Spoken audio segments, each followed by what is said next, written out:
नमस्कार, मैं हूं सुधीर चौधरी और ब्लैक एंड व्हाइट में आपका स्वागत है। आज हम सबसे पहले आपको सांप्रदायिक दंगों की प्रयोगशाला में लेकर चलेंगे और इस प्रयोगशाला का नाम है मेवात। दिल्ली के बहुत ही करीब है, दिल्ली से लगभग 100 किलोमीटर की दूरी पर है। आज हम आपको दिखाएंगे कि 2023 के भारत में साइबर दंगे कैसे होते हैं, यानी वो दंगे जिनकी पटकथा सोशल मीडिया पर लिखी जाती है। मेवात पूरे देश में साइबर क्राइम का सबसे बड़ा गढ़ है। सारे साइबर क्राइम यहीं से होते हैं और पिछले 2 दिनों में जो सांप्रदायिक दंगे यहां हुए हैं, उन्हें आप भारत का पहला साइबर दंगा भी कह सकते हैं। इन दंगों में सोशल मीडिया को एक बहुत बड़े हथियार के रूप में इस्तेमाल किया गया है। सबसे हैरानी की बात यह है कि ये सांप्रदायिक दंगे साइबर सिटी के नाम से मशहूर गुरुग्राम के आसपास हुए हैं और हालत यह हो गई कि साइबर सिटी गुरुग्राम में इंटरनेट ही बंद करना पड़ा। आज हम आपको मेवात से हमारी ग्राउंड रिपोर्टिंग दिखाएंगे जो आपकी आंखें खोल देगी और उन तमाम सांप्रदायिक लोगों को आज हम एक्सपोज करने वाले हैं जिन्होंने सोशल मीडिया पर अफवाहें फैलाकर सैकड़ों लोगों के रोजगार छीन लिए, हजारों लोगों के घर, दुकानें और गाड़ियां नष्ट करवा दी। आज बड़ा सवाल यह है कि भारत ही नहीं, दुनिया के तमाम देश सोशल मीडिया द्वारा लगाई गई इस आग में जल रहे हैं, चाहे वो फ्रांस का पेरिस हो या भारत का मेवात और मणिपुर। अब समय आ गया है जब धार्मिक भावनाएं भड़काने के लिए सोशल मीडिया के इस दुरुपयोग पर रोक लगाई जाए। और दूसरी बड़ी बात यह है कि भारत में धार्मिक शोभा यात्राएं और जुलूस अब शक्ति प्रदर्शन का रूप लेते जा रहे हैं। आपने देखा होगा हाल ही में जो भी धार्मिक शोभा यात्राएं निकाली जाती हैं, उन सब में बाद में कोई ना कोई इसी तरह की घटना होने लगी है। ये शोभा यात्राएं धार्मिक रैली बन जाती हैं और इनके सहारे कुछ कट्टर लोग धार्मिक अहंकार में चूर होकर तोड़फोड़ पर उतर आते हैं। आने वाले समय में यह सांप्रदायिक उन्माद भारत जैसे लोकतांत्रिक देशों की सबसे बड़ी चुनौती बन जाएगा, क्योंकि यह लोगों का अमन चैन तो छीन ही रहा है, साथ ही उनका रोजगार, उनका घर, उनका मकान, उनकी दुकान, यहां तक कि उनकी जान भी छीन रहा है। आप में से ज्यादातर लोग मेवात में नहीं रहते, गुरुग्राम में नहीं रहते, लेकिन जो कुछ मेवात में हुआ है वो आपका भविष्य भी हो सकता है। आने वाले समय में ये आपके साथ भी हो सकता है। इसलिए आज का हमारा जो विश्लेषण है, इसमें ब्लैक ज्यादा होगा और व्हाइट कम होगा, लेकिन आज आपको यह विश्लेषण बहुत ध्यान से देखना चाहिए। लेकिन पहले चलते हैं सना के पास, जो आपको दिन भर की बड़ी खबरें बताएंगी। Thank you Sudhir. दिल्ली में अफसरों की तैनाती तबादले से जुड़ा दिल्ली सेवा बिल हंगामे के बीच आज लोकसभा में पेश कर दिया गया। केंद्रीय गृह मंत्री अमित शाह ने कहा कि अनुच्छेद 249 के तहत सदन को दिल्ली पर कानून लाने की शक्ति दी गई है। सुप्रीम कोर्ट के फैसले ने भी स्पष्ट कर दिया है कि संसद दिल्ली राज्य के संबंध में कोई भी कानून ला सकती है। इस बिल पर कल बहस के बाद वोटिंग होनी है। बिल के समर्थन में वाईएसआर कांग्रेस, बीजू जनता दल के अलावा कांग्रेस सांसद संदीप दीक्षित भी हैं। प्रधानमंत्री नरेंद्र मोदी को आज पुणे में लोकमान्य बाल गंगाधर तिलक राष्ट्रीय पुरस्कार से सम्मानित किया गया। लोकमान्य तिलक मंदिर ट्रस्ट के मुख्य ट्रस्टी दीपक तिलक ने पीएम मोदी को पगड़ी पहनाकर सम्मानित किया। इस कार्यक्रम में एनसीपी अध्यक्ष शरद पवार भी प्रधानमंत्री के मंच पर मौजूद थे। प्रधानमंत्री ने लोकमान्य तिलक नेशनल अवार्ड 140 करोड़ देशवासियों को समर्पित किया और कहा कि पुरस्कार की राशि नमामि गंगे परियोजना के लिए दान देंगे। राजस्थान में भ्रष्टाचार और महिला सुरक्षा जैसे मुद्दों पर बीजेपी ने जयपुर में जबरदस्त विरोध प्रदर्शन किया। सचिवालय घेराव की कोशिश कर रहे प्रदर्शनकारियों ने बैरिकेड तोड़ने की कोशिश की। पुलिस ने काबू करने के लिए लाठीचार्ज किया और पानी की बौछारें भी छोड़ी। बीजेपी ने अपने मंच पर लाल डायरी की तस्वीर लगाकर अशोक गहलोत सरकार पर भ्रष्टाचार के आरोप लगाए। बिहार में जातिगत जनगणना जारी रहेगी। पटना हाईकोर्ट ने आज जाति आधारित सर्वे के खिलाफ दायर याचिकाओं को खारिज कर दिया है। इससे पहले हाईकोर्ट ने जाति जनगणना से जुड़े मामले पर लगातार 5 दिन तक सुनवाई कर फैसला सुरक्षित रख लिया था। मुख्यमंत्री नीतीश कुमार और आरजेडी अध्यक्ष लालू यादव ने फैसले का स्वागत किया है। बिहार सरकार ने वर्ष 2022 में जातिगत जनगणना शुरू कराई थी। मणिपुर में जातीय हिंसा मुद्दे पर जांच और कार्रवाई में लापरवाही को लेकर सुप्रीम कोर्ट ने राज्य सरकार को फटकार लगाई है। सुप्रीम कोर्ट ने मणिपुर के पुलिस महानिदेशक को सोमवार को अगली सुनवाई के दिन तलब किया है।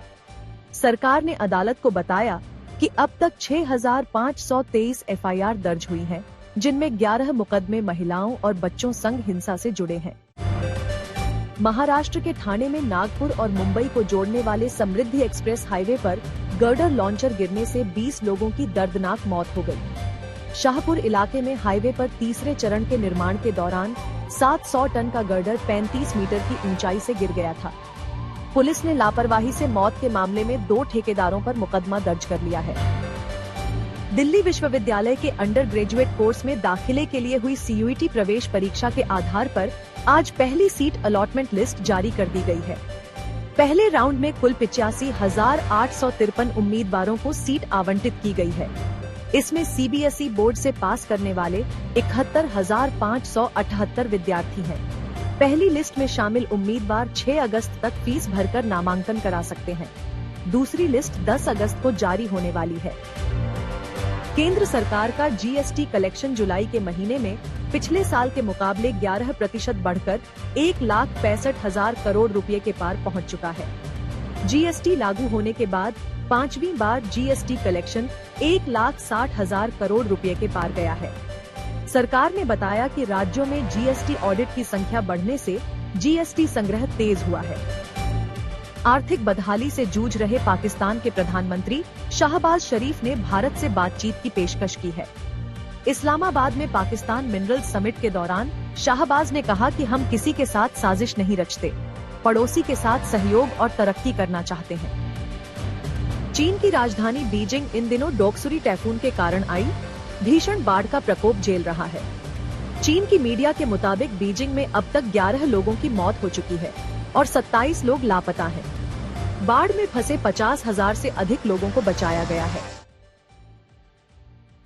आज का ब्लैक एंड व्हाइट थोड़ा खास है और आज इसमें ब्लैक ज्यादा होगा और व्हाइट कम होगा, क्योंकि आज हमें आपको काली सच्चाई दिखानी है और भारत की आने वाली चुनौती के बारे में बताना है। हो सकता है आज का ब्लैक एंड व्हाइट बहुत सारे लोगों को कड़वा लगेगा, काला लगेगा और चुभेगा भी। इसलिए आज ब्लैक एंड व्हाइट में हम सबसे पहले आपको सांप्रदायिक दंगों की प्रयोगशाला में लेकर चलेंगे और इस प्रयोगशाला का नाम है मेवात। मेवात भारत की राजधानी दिल्ली के बहुत करीब है। 80 से 100 किलोमीटर की दूरी पर है भारत की राजधानी से।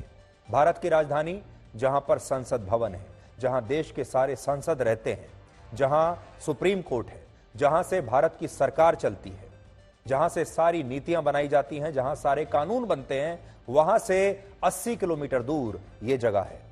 आज हम आपको दिखाएंगे कि 2023 के भारत में साइबर दंगे कैसे होते हैं, यानी वो दंगे जिनकी पटकथा सोशल मीडिया पर लिखी जाती है।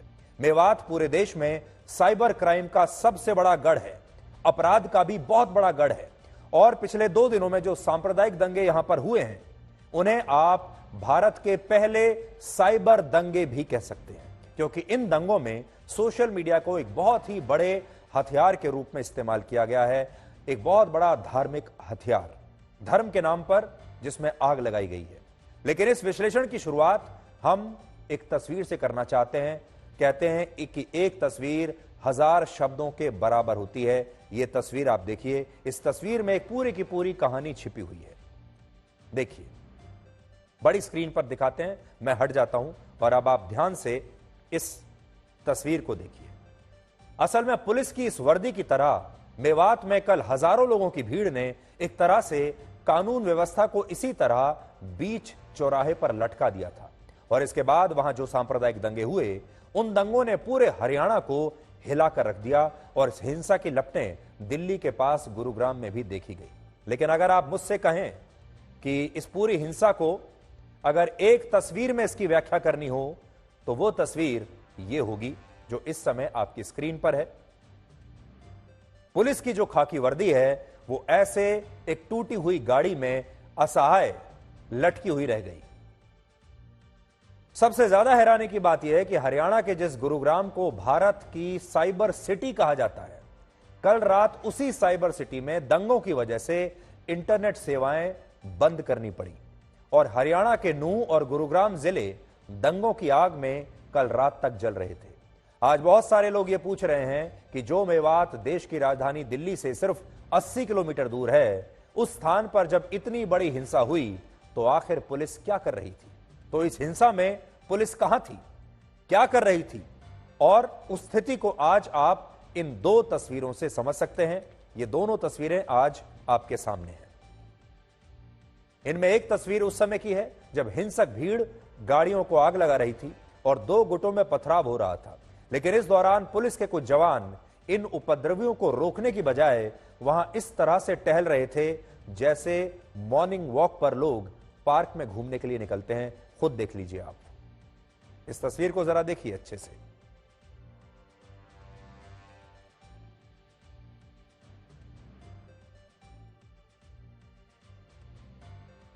दूसरी तस्वीर में यह नूह की तस्वीर है। नूह में स्थित यह उस पुलिस स्टेशन की है जिसके बोर्ड को हिंसक भीड़ ने इस तरह से उखाड़ कर फेंक दिया और पुलिस इस भीड़ से अपने पुलिस स्टेशन को ही बचा नहीं पाई तो फिर आम जनता को क्या बचाती?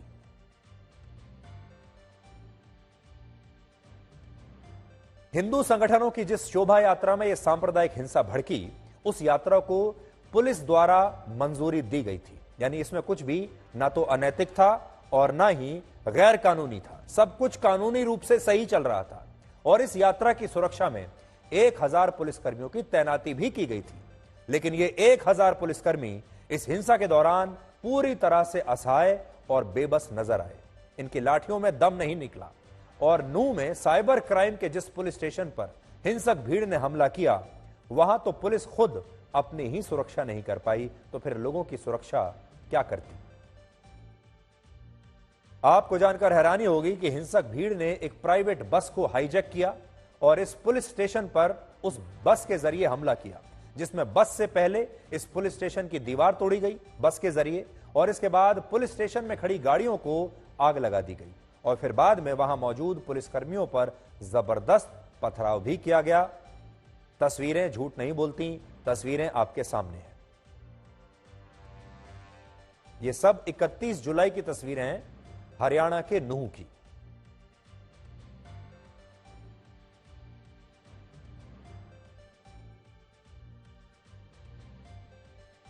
ये सब कुछ वहां आधे घंटे तक चलता रहा, लेकिन इस दौरान पुलिस हिंसक भीड़ को रोकने में पूरी तरह से नाकाम रही। शायद उसकी तैयारी ही नहीं थी। और ऐसा नहीं है कि इस हिंसा का जो हिंदू संगठनों की शोभा यात्रा से कोई कनेक्शन था। बहुत सारे लोग ये कह रहे हैं कि ये इसलिए हिंसा हुई क्योंकि हिंदुओं की शोभा यात्रा वहां से निकल रही थी, जो कुछ हद तक सही है लेकिन कुछ हद तक सही नहीं भी है। इस पुलिस स्टेशन को इसलिए खास तौर पर निशाना बनाया गया क्योंकि इसी पुलिस स्टेशन से अप्रैल के महीने में मेवात के उन मुस्लिम इलाकों और गांवों में इस साल की सबसे बड़ी रेड की गई थी, जहां पर बड़े बड़े साइबर अपराधी छिपे हुए थे। उस समय एक विशेष धर्म के 65 लोगों को मेवात में गिरफ्तार करने के लिए पुलिस को 5000 से ज्यादा जवानों की फोर्स बुलानी पड़ी थी। लेकिन कल हिंसक भीड़ ने इस रेड का बदला ले लिया। जिस तरह पुलिस साइबर अपराधियों को पकड़ने के लिए मेवात के इलाकों में अपनी फोर्स लेकर गई थी, बिल्कुल वैसे ही इस बार ये सारे लोग अपनी फौज लेकर, अपने अपराधियों की फौज लेकर कल उसी पुलिस स्टेशन पर पहुंच गए और इन्होंने तोड़फोड़ की। तो एक नया एंगल आज हम आपको बता रहे हैं कि ये लोग जो मेवात के लोग थे पहले ही गुस्से में भरे बैठे थे। इन्हें उस पुरानी अप्रैल में हुई रेड का बदला लेना था जिसमें 5000 पुलिस वालों ने रेड की थी। हम पहले भी आपको बता चुके हैं, मेवात एक ऐसा इलाका है जहां के गांवों में पुलिस की भी जाने की हिम्मत नहीं होती और पुलिस भी 10, 20, 50, 100 की संख्या में वहां जा नहीं सकती। इसलिए 5000 पुलिस वालों को ले जाना पड़ा जब अप्रैल के महीने में यहां रेड हुई थी और 65 साइबर अपराधियों को यहां से पकड़ा गया था। आपके मोबाइल फोन पर जितने भी इस तरह के फोन आते हैं, जितने भी साइबर फ्रॉड्स होते हैं, आप में से जितने भी लोगों के बैंक अकाउंट्स में से पैसे निकल गए होंगे, किसी को सेक्सटॉर्शन की कॉल आई होगी, किसी को दूसरे कॉल के जरिए ठग लिया गया होगा, जितने साइबर अपराध आपके साथ हुए हैं, आप ये समझ लीजिए 90% उसमें से इसी मेवात से होते हैं। और इन्हीं साइबर अपराधियों को पकड़ने के लिए पुलिस अप्रैल के महीने में गई थी और इस बार ये जो पुलिस पर हमला हुआ, खास तौर पर ये जो साइबर थाना था, इस पर जो हमला हुआ, ये उसका बदला लेने के लिए किया गया था। सांप्रदायिक दंगों के चूल्हे से जब आग निकलती है तो उस आग का काला धुआं कितना भीषण होता है वो आज आपको इन तस्वीरों से अच्छी तरह से समझ में आ जाएगा। अब ये तस्वीरें देखिए।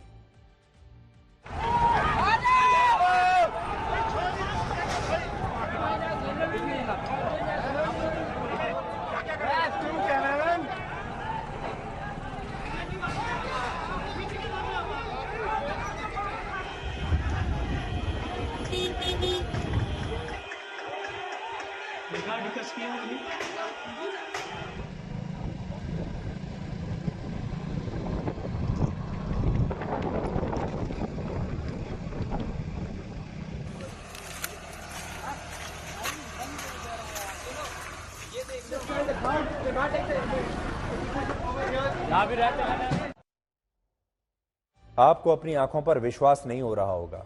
आज के जमाने में 2023 में जब भारत विश्व गुरु बनने का सपना देखता है, जब भारत सुपर पावर बनने का सपना देखता है, जब भारत ये कहता है कि अगले 5 साल में हम दुनिया की 3 सबसे बड़ी अर्थव्यवस्थाओं में से एक बन जाएंगे, जब हम चीन से लोहा लेने की बात करते हैं, जब हम कहते हैं कि पाकिस्तान को तो हम मिट्टी में मिला देंगे, ऐसे समय में जब हम ये सारी बातें कर रहे होते हैं तो दिल्ली से 80 किलोमीटर दूर हमारी पूरी की पूरी सुरक्षा व्यवस्था चरमरा जाती है और इस तरह के दंगे आपको देखने को मिलते हैं। शुक्र मनाइए, आप में से ज्यादातर लोग मेवात में नहीं रहते, गुरुग्राम में नहीं रहते, लेकिन आपके लिए चिंता करने की बात यह है कि ये जो कुछ आप देख रहे हैं आपके साथ भी हो सकता है, आपके शहर में भी हो सकता है और कभी भी हो सकता है।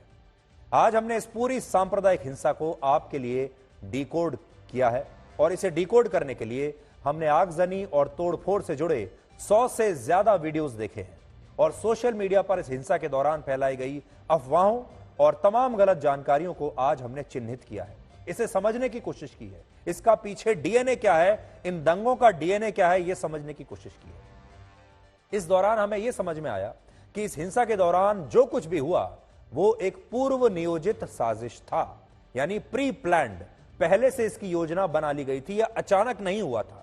और 2 दिन पहले ही नूह जिले में लोगों ने गैस सिलेंडर्स जमा करके रखने शुरू कर दिए थे, अपने अपने घरों की छतों पर बड़ी संख्या में गैस सिलेंडर्स रख लिए थे और कुछ तस्वीरें हम आपको दिखा रहे हैं। फेसबुक पर बाकायदा ये तस्वीरें डाली गई कि हमने सिलेंडर्स इकट्ठे कर लिए हैं।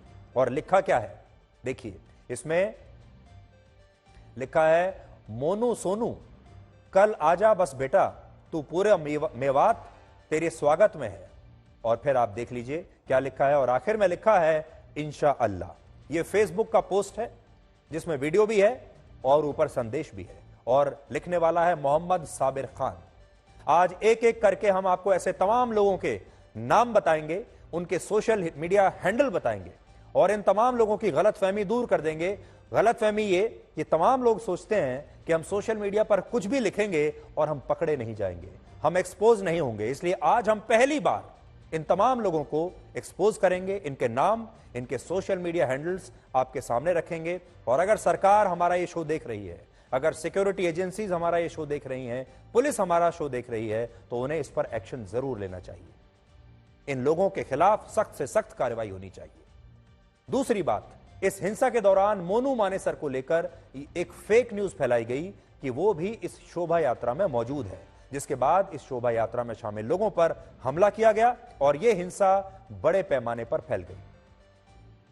मोनू मानेसर वही व्यक्ति है जिस पर गौ तस्करी के शक में राजस्थान के नासिर और जुनैद नाम के 2 लड़कों की हत्या का आरोप है और राजस्थान की पुलिस इसकी काफी समय से तलाश कर रही है। और इस हिंसा के मामले में भी यह बात सही निकली है कि मोनू मानेसर ने अपने एक वीडियो में कहा था कि वो इस शोभा यात्रा में हिस्सा लेने के लिए मेवात आएगा। इसने खुद एक वीडियो बनाया और कहा कि वो मेवात आएगा और यह वीडियो 27 जुलाई का है और इस वीडियो को भी आज आपको देखना चाहिए, जब मोनू मानेसर खुद कह रहा है कि मैं इस शोभा यात्रा में आऊंगा और लोगों से अपील कर रहा है कि आप भी आइए। अब देखिए आप। सभी भाइयों को बड़ी खुशी के साथ बताया जा रहा है 31/7/2023 दिन सोमवार को मेवात ब्रजमंडल यात्रा है। सभी भाई बढ़ चढ़कर हिस्सा ले और बढ़ चढ़कर मेवात के सभी मंदिरों में जाएं, तो ज्यादा से ज्यादा संख्या में सभी भाई जाएं। हम खुद यात्रा में शामिल रहेंगे और हमारी पूरी टीम वो यात्रा में शामिल रहेगी। अब मोनू मानेसर ने ये वीडियो तो बनाया, लेकिन ये यहां किसी से हिंसा करने के लिए नहीं कह रहा है, ये यहां किसी से तोड़फोड़ करने के लिए नहीं कह रहा है। ये कह रहा है कि बड़ी संख्या में आइए, मंदिर के पास आइए, शोभा यात्रा में शामिल होइए और मैं भी वहां रहूंगा। लेकिन ये जो मेवात का पूरा इलाका है, यहां के लोग मोनू मानेसर से नफरत करते हैं और उसे जुनैद का कातिल मानते हैं। और मोनू मानेसर जो गौ हत्या के खिलाफ मुहिम चलाता है या चला रहा है, उसकी वजह से यहां के जो लोकल लोग हैं मेवात के, वो मोनू मानेसर से बहुत नफरत करते हैं और इसे सबक सिखाना चाहते हैं। मोनू मानेसर ने सोशल मीडिया के जरिए मेवात आने की बात कह दी, लेकिन दूसरी तरफ एक तथ्य यह भी है कि उसने कहा जरूर कि वो आएगा, लेकिन वो मेवात आया नहीं था। लेकिन सोशल मीडिया के जरिए कुछ लोगों ने यह फेक न्यूज फैला दी कि मोनू मानेसर मेवात आ चुका है और फिर इसके बाद मेवात हिंसा की आग में जलने लगा।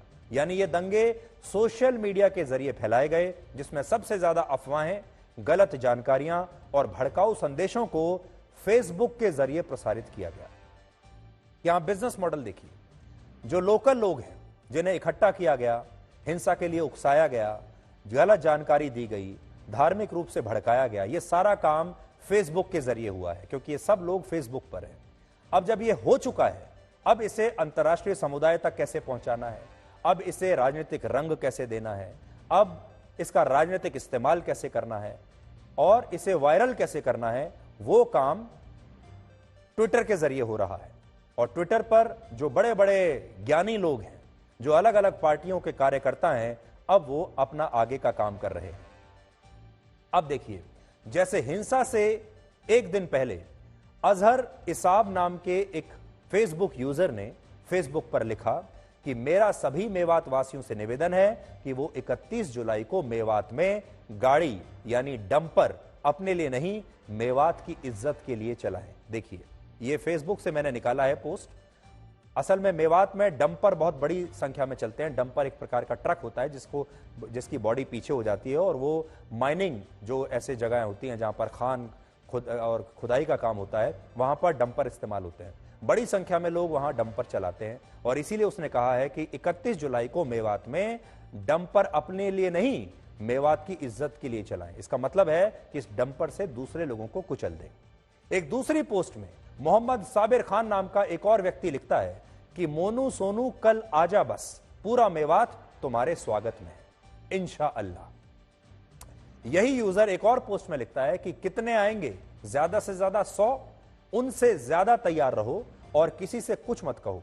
एक टीम उनके आगे रखो, एक टीम उनके पीछे और उन्हें बीच में रहने दो। और हिंसा के दौरान बिल्कुल यही हुआ, यानी पूरा जो प्लानिंग है वो सोशल मीडिया पर ही चल रही है।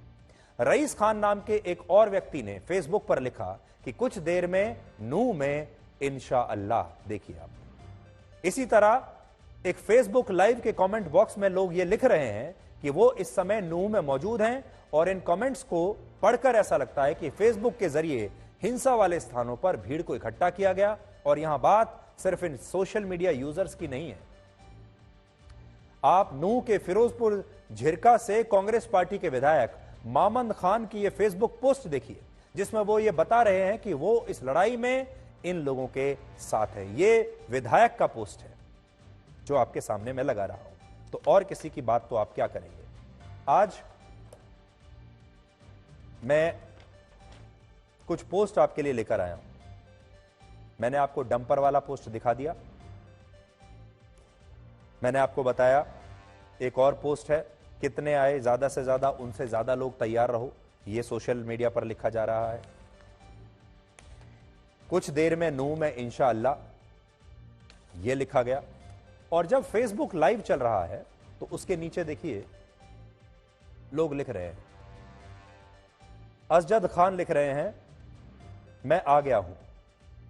मोहम्मद फिरोज लिख रहे हैं कैसे कहा है मैं नूह में हूं। और लोग कह रहे हैं धीरे धीरे सारे लोग, मैं भी आ गया हूं, मैं भी आ गया हूं, मैं भी आ चुका हूं, मैं तो नूह में ही हूं। और लोग एक एक करके बता रहे हैं कि मैं मौजूद हूं, मैं आने वाला हूं और आगे क्या करना है। कैसे आप देखिए कि सोशल मीडिया पर भीड़ जुटाई जा रही है ताकि ये दंगे फसाद हो सके।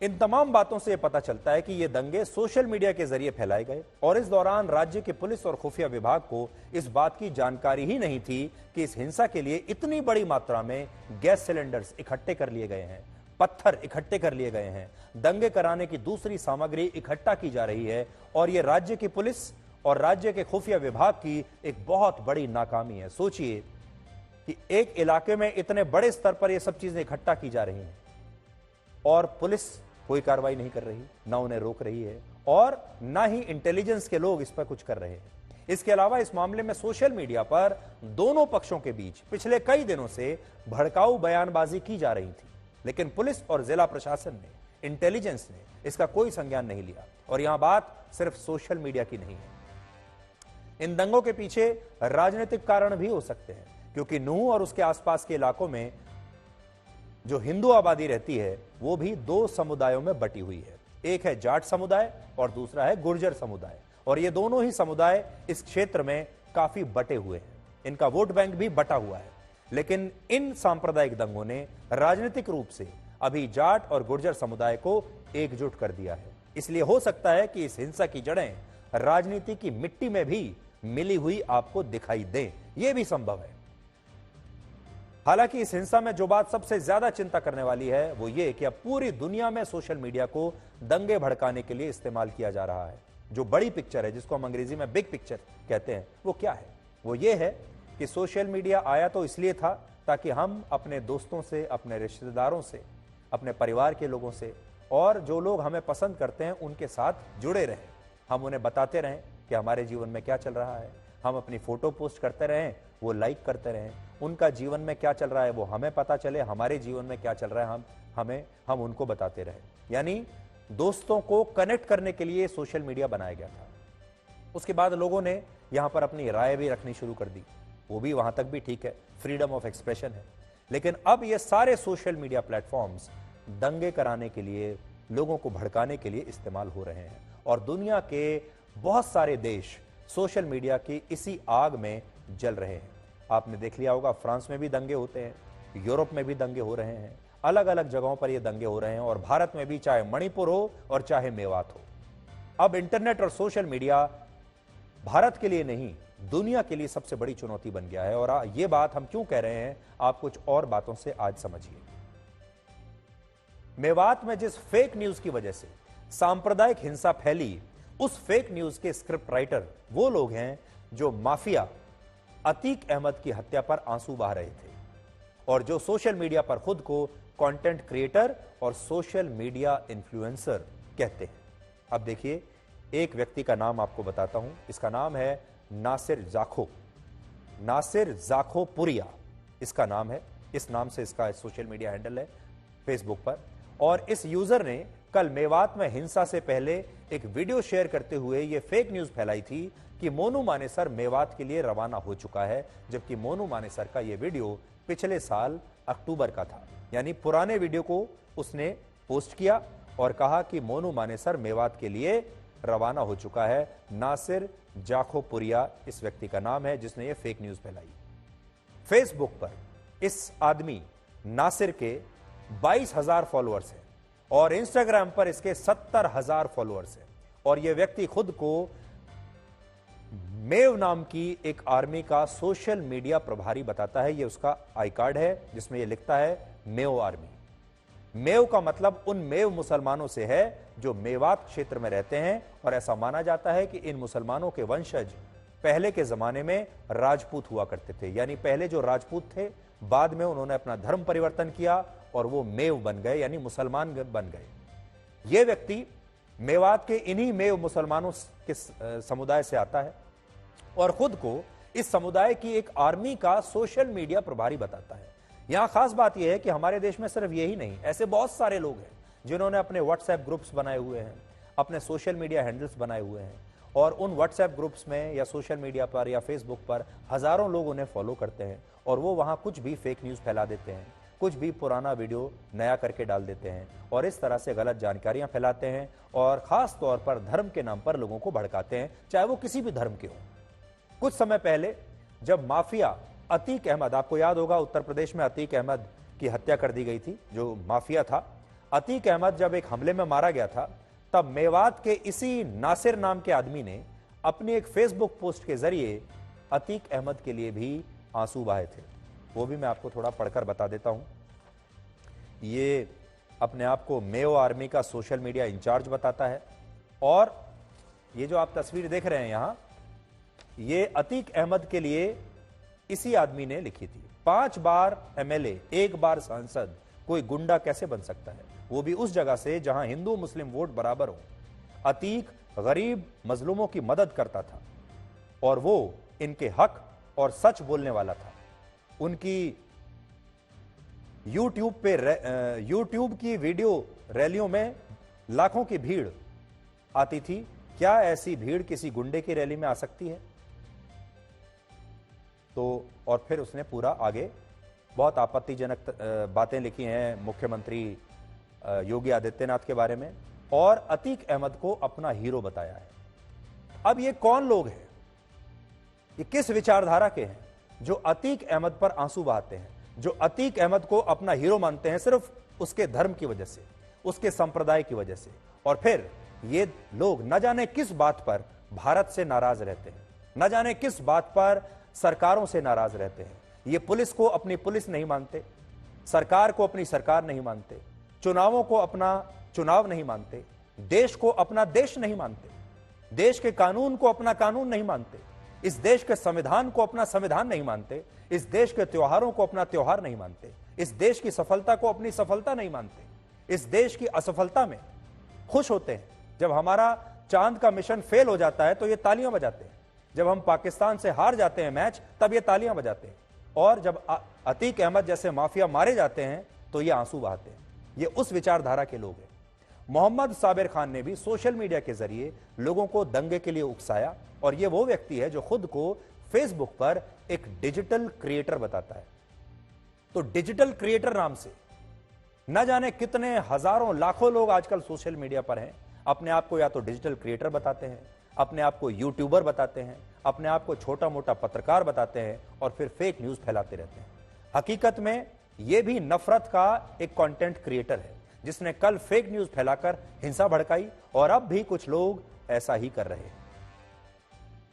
ट्विटर पर, अब ये तो फेसबुक की बात हो गई, फेसबुक वालों ने हिंसा भड़काई, बहुत सारे लोगों की जान ले ली, नुकसान कराया, सैकड़ों गाड़ियों को जला दिया, और ये दंगे करवा दिए।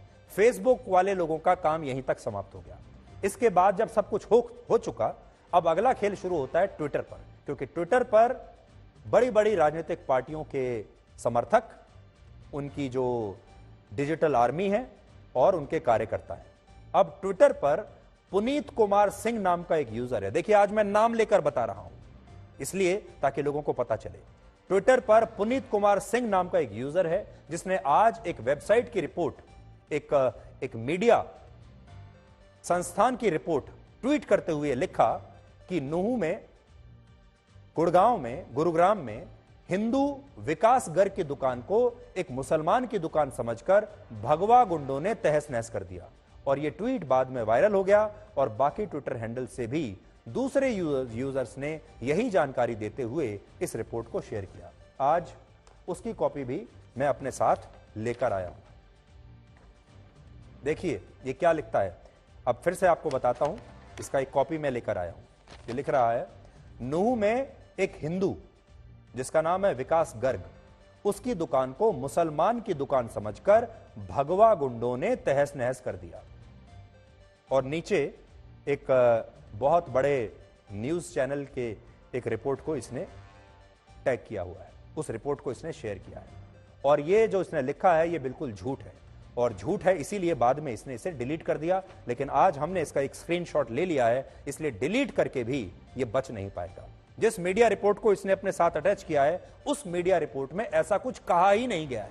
उस मीडिया रिपोर्ट में सिर्फ यह कहा गया कि एक विकास गर्ग नाम के व्यक्ति की दुकान को, उसके रेस्टोरेंट को दंगाइयों ने तोड़ दिया। लेकिन वो दंगाई कौन थे मैं आपको बताता हूं, उसमें सब क्या लिखा है।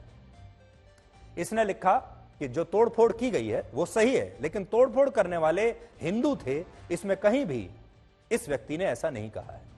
लेकिन इस फेक न्यूज की वजह से नूहू और गुरुग्राम में तनाव पैदा हो गया, और जो वहां रहने वाले हिंदू हैं वो अपनी दुकानों को, अपने रेस्टोरेंट्स को, अपने दफ्तरों को बंद करके वहां से भागने लगे।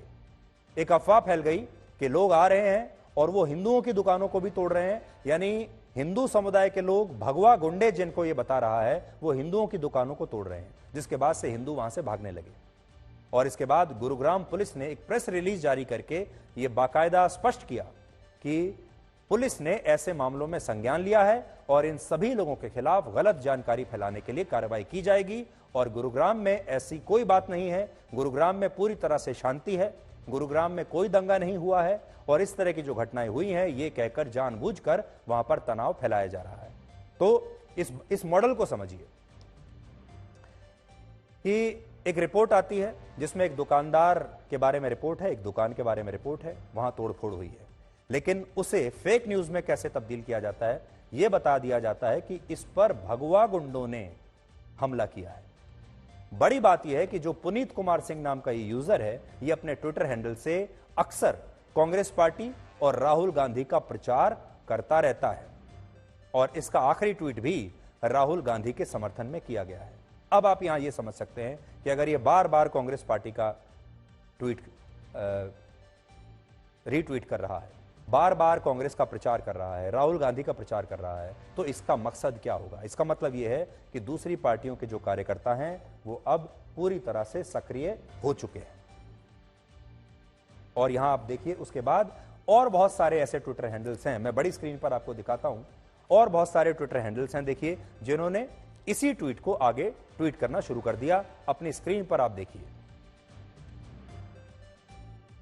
पुनीत कुमार सिंह, पुनीत सिंह लाइव के नाम से लिखते हैं कि नूह में ऐसा हुआ है।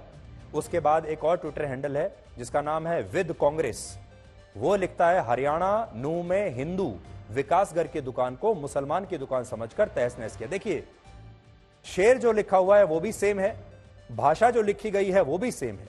एक शेर लिखा है लगेगी आग तो आएंगे घर कई जद में, यहां पे सिर्फ हमारा मकान थोड़ी है। इसी शेर को सबने शेयर किया है। फिर एक और ट्विटर हैंडल है नरगिस बानो, उसने लिखा है दंगाइयों ने मुसलमान की दुकान समझकर एक हिंदू के रेस्टोरेंट को बनाया निशाना, पैसे भी लूट लिए। और ऐसे ये फेक न्यूज फैलती है और गुरुग्राम में और नूह में इसकी वजह से आज तनाव फैल गया और लोगों में भगदड़ मच गई। लोग अपनी अपनी दुकानों को छोड़कर, मकानों को छोड़कर भागने लगे। भारत ही नहीं, दुनिया के तमाम देश सोशल मीडिया द्वारा लगाई गई आग में जल रहे हैं, चाहे वो फ्रांस का पेरिस हो या भारत का मेवात हो या मणिपुर हो। अब समय आ गया है जब धार्मिक भावनाएं भड़काने के लिए सोशल मीडिया के इस दुरुपयोग पर रोक लगाई जाए। और आज हमने जितने सोशल मीडिया हैंडल्स दिखाए हैं, हम ये उम्मीद करते हैं कि भारत सरकार, हरियाणा पुलिस इन सब का संज्ञान लेगी और इन तमाम लोगों के खिलाफ दंगा भड़काने के लिए एफआईआर दर्ज करेगी। आज जब मेवात में हमारी टीम ग्राउंड जीरो पर मौजूद थी, तब हमें ऐसे कई प्रमाण मिले हैं जिनसे यह पता चलता है कि हिंसा पूरी तरह से प्री प्लान्ड यानी पूर्व नियोजित थी। मेवात में जिस रूट से हिंदू संगठनों की यह शोभा यात्रा नलहर नाम के शिव मंदिर तक पहुंचनी थी, उस रूट पर बड़कली नाम का गांव दूर दूर तक नहीं था। एक बड़कली नाम की जगह है, यह उस रूट में थी ही नहीं।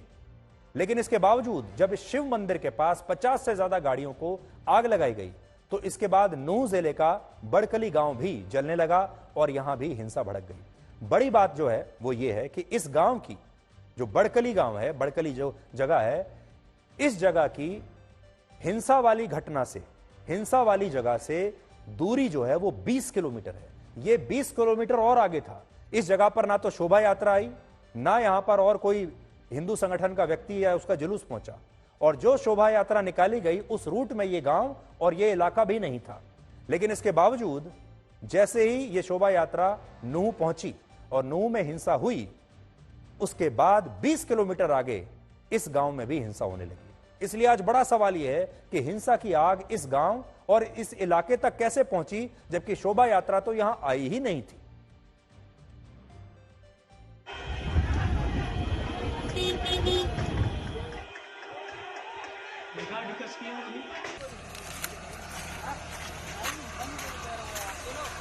इस वक्त मैं नूह सिटी से तकरीबन 20 किलोमीटर आगे बड़कली इलाके में हूं और यहां पर भी कल जमकर हिंसा हुई थी। आप देख पा रहे हैं ये जो हरियाणा पुलिस की वाटर कैनन की गाड़ी है, उपद्रवियों ने इसको भी आग के हवाले कर दिया। जो ये गाड़ी है हरियाणा पुलिस की, ये जल करके खाक हो चुकी है। अभी भी आग के धुआं इसके अंदर से निकल रहा था। इस वजह से जो फायर ब्रिगेड की गाड़ियां हैं वो यहाँ पर पहुंची और आग को बुझाया गया। पूरे इलाके में एक तरीके से सन्नाटा पसरा हुआ है।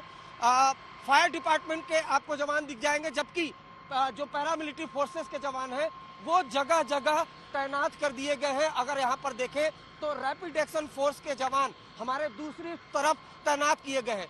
जो हिंसा है वो नू इलाके से शुरू हुई और धीरे धीरे करते हुए आसपास के तकरीबन 20 से 30 किलोमीटर के इलाके में जगह जगह पर हिंसा हुई। अगर यहाँ पर देखें तो जो गाड़ियां हैं वो जलाकर खाक हो चुकी हैं।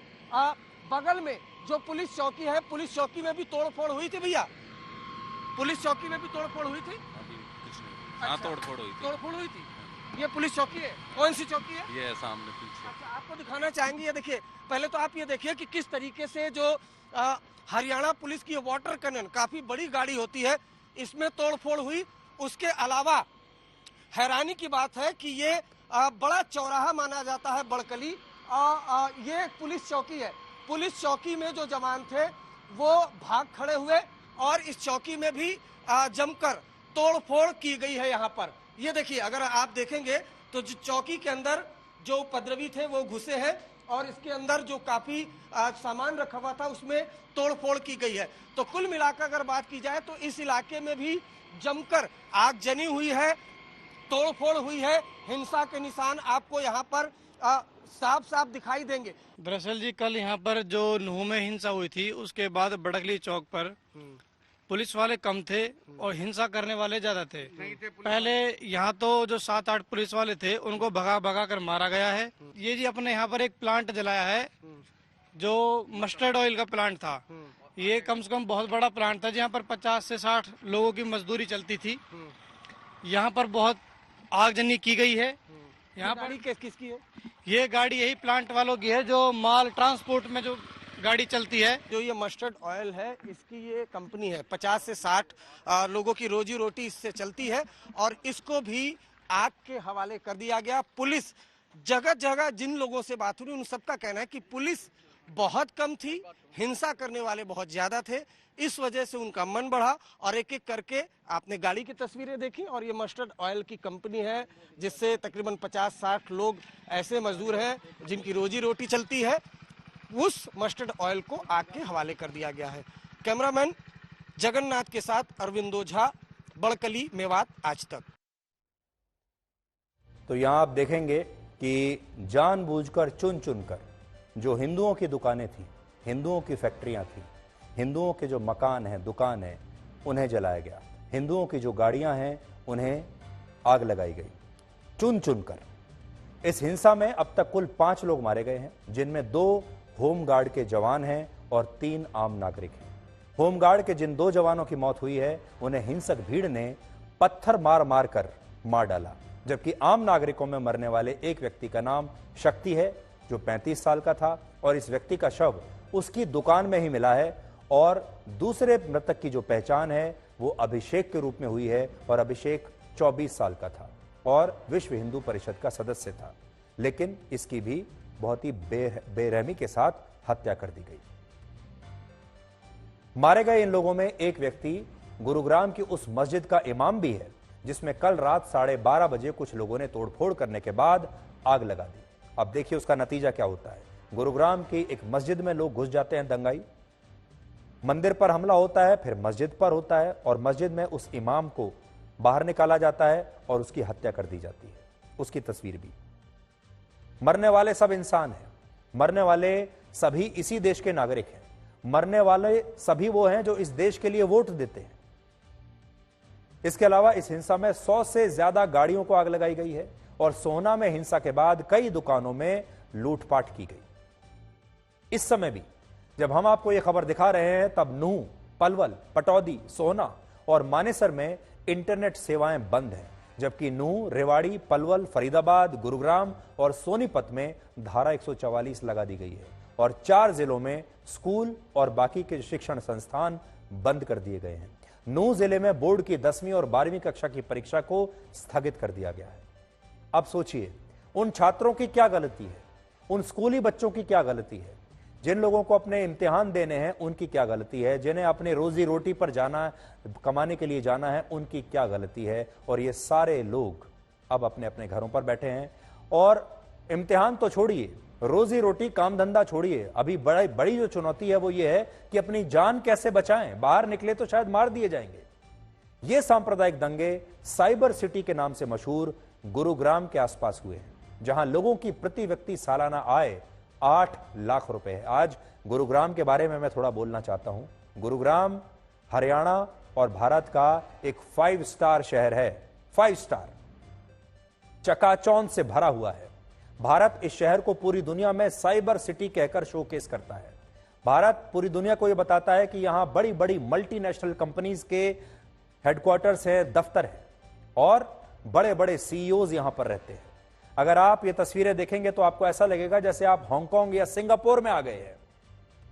हरियाणा की सरकार कहती है कि गुरुग्राम देश का सबसे चमकता हुआ शहर है और यहां पर कैपिटा इनकम पूरे देश में सबसे ज्यादा है। 8 लाख रुपए प्रति व्यक्ति सालाना यहां कमाता है। कितना अमीर लोग यहां रहते हैं। लेकिन चमकते हुए गुरुग्राम का कड़वा सच आपको आज इन तस्वीरों में दिख जाएगा। गुरुग्राम कितना ओवर हाइप्ड है। गुरुग्राम असल में 3 चीजों के लिए जाना जाता है। गुरुग्राम अपने बड़े बड़े ट्रैफिक जैम्स के लिए जाना जाता है। गुरुग्राम बारिश में डूबे हुए सड़कों और मकानों के लिए जाना जाता है।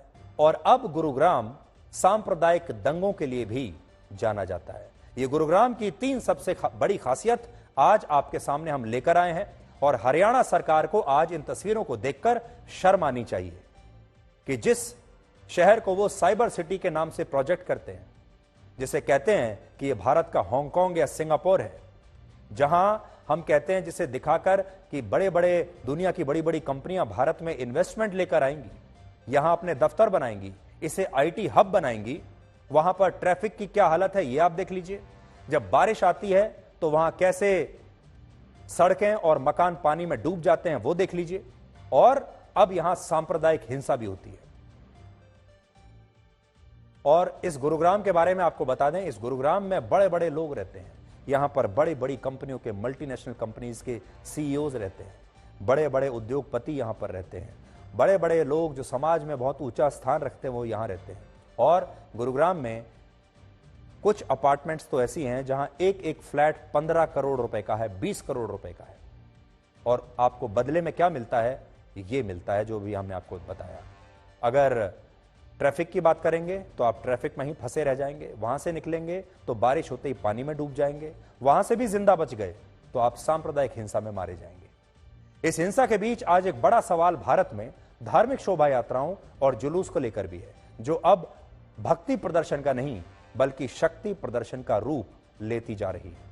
ये शोभा यात्राएं धार्मिक रैली बन जाती हैं और इनके सहारे कुछ कट्टर लोग धार्मिक अहंकार में चूर होकर तोड़ फोड़ पर उतर आते हैं। हर धर्म में शोभा यात्राएं और जुलूस निकालने की परंपरा शुरू से रही है और सैकड़ों वर्षों से लोग एक दूसरे की भावनाओं का सम्मान करते हुए ऐसा करते हैं। लेकिन अब माहौल बिल्कुल बदल गया है, स्थितियां बदल गई हैं। अब इन धार्मिक शोभा यात्राओं और जुलूसों का मकसद बदल गया है। अब इनका मकसद होता है दूसरे धर्म और समुदाय के लोगों को अपनी ताकत दिखाना, उन्हें नीचा दिखाना, उन्हें भड़काना और उन्हें यह बताना कि आज का दिन मेरा है और आज मेरा कोई कुछ नहीं बिगाड़ सकता। पिछले एक हफ्ते में देश में 12 से ज्यादा ऐसी घटनाएं हुई हैं जिनमें मुहर्रम के जुलूस या फिर कांवड़ यात्रा या दूसरी शोभा यात्राओं में सांप्रदायिक हिंसा हुई, क्योंकि इन यात्राओं का भक्ति प्रदर्शन नहीं बल्कि इसमें शक्ति प्रदर्शन हो रहा था। तो आज हम ये कहना चाहते हैं हर धर्म के लोगों से कि जब आप अपनी शोभा यात्रा निकालते हैं उसमें भक्ति प्रदर्शन कीजिए, शक्ति प्रदर्शन मत कीजिए। इस शक्ति प्रदर्शन के साथ आपको एक और नई चीज के बारे में आज बताते हैं। भारत की डेमोग्राफी को 80-20 के फॉर्मूले में विभाजित किया जाता है। अक्सर आपने भी सुना होगा 80-20 का फॉर्मूला, 80 और 20 का फॉर्मूला, जिसमें 80% हिंदू हैं और 20% मुस्लिम हैं। लेकिन नूह में जहां ये दंगे हुए, मेवात में जहां ये दंगे हुए, वहां स्थिति उल्टी है। यहां 80% मुसलमान हैं और 20% हिंदू हैं। और दिल्ली के इतने करीब इस जिले में हिंदू अब अल्पसंख्यक बन चुके हैं और यह स्थिति सिर्फ मेवात में नहीं है। 2011 की जनगणना के मुताबिक उस जमाने में 2011 में देश के 633 जिलों में से 11 जिले ऐसे थे जहां 90% से ज्यादा मुसलमान रहते थे और 31 जिले ऐसे थे जहां 50% से ज्यादा मुस्लिम आबादी थी, जबकि 2001 में ऐसे जिलों की संख्या 31 नहीं सिर्फ 19 थी। लेकिन 2011 में 50% से ज्यादा मुस्लिम आबादी वाले जिलों की संख्या 31 हो गई और सोचिए अब 2023 में इनकी संख्या 31 से बढ़कर कहां पहुंच चुकी होगी। आज इन्हीं जिलों में सबसे ज्यादा तनाव है। हरियाणा की इस हिंसा के बीच आज उत्तर प्रदेश के मुख्यमंत्री योगी आदित्यनाथ के दंगा मुक्त मॉडल की भी बड़ी चर्चा हो रही है और आज हरियाणा और दूसरे राज्यों की सरकारों के लिए हमने कुछ आंकड़े आपके लिए निकाले हैं। आपको जानकर हैरानी होगी कि वर्ष 2018 से 2021 के बीच 4 वर्षों में बिहार में 470, महाराष्ट्र में 244, झारखंड में 229, हरियाणा में 146, मध्य प्रदेश में 108, राजस्थान में 61 और पश्चिम बंगाल में 19 सांप्रदायिक दंगे हुए। लेकिन उत्तर प्रदेश में इस दौरान सिर्फ एक दंगा हुआ है और इसका कारण है योगी आदित्यनाथ का बुलडोजर मॉडल, जिससे दंगाई और अपराधी दोनों ही डरते हैं। बहुत सारे लोग आज कह रहे हैं कि हरियाणा में भी बुलडोजर वाला न्याय होना चाहिए। योगी का जो बुलडोजर मॉडल है उसे हरियाणा में भी लाना चाहिए। हमें नहीं पता कि यह बुलडोजर की वजह से होता है या एनकाउंटर की वजह से होता है या अपने आप हो रहा है, लेकिन सच्चाई यह है कि उत्तर प्रदेश में दंगे ना के बराबर है। सच्चाई यह है कि उत्तर प्रदेश में अपराधी डरे हुए हैं। इसका कारण कुछ भी हो सकता है, लेकिन योगी आदित्यनाथ भी उसी पार्टी में है यानी बीजेपी में है जिसमें ML खट्टर हैं जो कि हरियाणा के मुख्यमंत्री हैं। और आज हम ML खट्टर को और हरियाणा की बीजेपी की सरकार को यह कहना चाहेंगे कि बीजेपी हमेशा डबल इंजन की बात करती है कि हम डबल इंजन की सरकार लेकर आते हैं, लेकिन कम से कम हरियाणा में डबल इंजन की सरकार नहीं चल रही है। हरियाणा में एक इंजन तो बहुत अच्छा है, जो केंद्र का इंजन है जिसका नाम है मोदी, वो तो इंजन बहुत अच्छा काम कर रहा है, लेकिन जो लोकल इंजन है डबल इंजन में जिसका नाम है ML खट्टर, उस इंजन का धुआं निकल रहा है। वो इंजन कुछ काम नहीं कर पा रहा, वो इंजन हरियाणा जैसे राज्य को खींचने में सक्षम नहीं है और इसीलिए ये दंगे हो रहे हैं। इस दंगे का कोई ना कोई जवाबदेही तो किसी को रखनी पड़ेगी, किसी को तो बताना पड़ेगा। पहली जवाबदेही तो खुद मुख्यमंत्री की आती है, उसके बाद फिर प्रशासन की आती है, फिर पुलिस की आती है। इसलिए आज हम खट्टर साहब को यह कहना चाहेंगे कि वो योगी आदित्यनाथ से मिलकर उनसे कुछ लेसन्स लें, उनसे सीखें और उनसे पूछें कि दंगों को कंट्रोल करने का उनका फॉर्मूला क्या है और फिर उसे अपने राज्य में भी लागू करें। तो आज के लिए ब्लैक एंड व्हाइट में इतना ही। अब आपसे हमारी अगली मुलाकात होगी कल रात 9 बजे। तब तक आप खुश रहिए, सुरक्षित रहिए, स्वस्थ रहिए और शब्द जब तक आपके अंदर होते हैं तब तक वो आपके गुलाम होते हैं और जब वो बाहर आते हैं तो आप उनके गुलाम हो जाते हैं। नमस्कार।